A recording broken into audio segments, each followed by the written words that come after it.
नमस्कार, आप देख रहे हैं फर्स्ट बिहार झारखंड। मैं हूं अभिषेक मिश्रा। इस वक्त हम खड़े हैं बिहार के पूर्व डीजीपी गुप्तेश्वर पांडे के आवास के बाहर। और कल तक बिहार के डीजीपी हुआ करते थे गुप्तेश्वर पांडे, लेकिन उन्होंने सेवा से वीआरएस लिया है और उनकी जगह पर एसके सिंघल को बिहार का नया डीजीपी बनाया गया है। पहले से ये कयास लगाए जा रहे थे कि बिहार के डीजीपी चुनाव लड़ सकते हैं, हालांकि वो लगातार इससे इनकार करते रहे, लेकिन आखिरकार उन्होंने वीआरएस लिया। उनके वीआरएस को मंजूरी मिली है और अब ये कयास और मजबूत है कि बिहार के डीजीपी गुप्तेश्वर पांडे चुनाव लड़ने जा रहे हैं। इसी साल जनवरी में उनको बिहार के डीजीपी की कमान सौंपी गई थी, बिहार पुलिस की कमान सौंपी गई थी।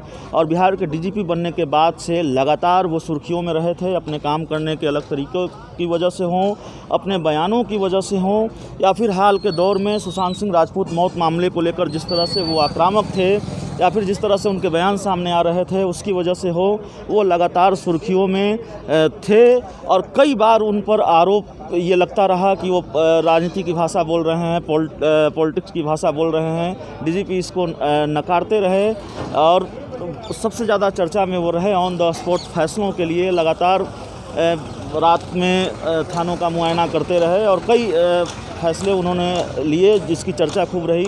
बहरहाल बिहार के डीजीपी गुप्तेश्वर पांडे को लेकर अब ये कयास तेज है कि बक्सर के किसी सीट से वो चुनाव लड़ सकते हैं।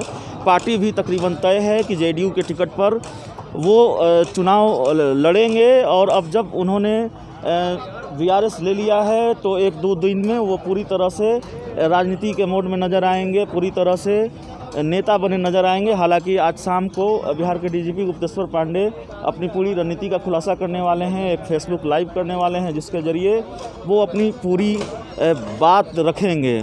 तो बड़ी खबर है। और ये कयास तब और मजबूत हो गए थे जब बक्सर में जेडीयू के नेताओं से डीजीपी की मुलाकात हुई थी, और तब ये तय माना गया था कि बिहार के डीजीपी अब राजनीति की राह पर चलने वाले हैं। हालांकि तब उन्होंने इनकार किया था, लेकिन कल अचानक एक हैरान करने वाली खबर आई कि बिहार के डीजीपी ने वीआरएस ले लिया है, उनके वीआरएस को मंजूरी मिली है और अब वे चुनाव लड़ने जा रहे हैं। तो इस खबर में इतना ही। धन्यवाद।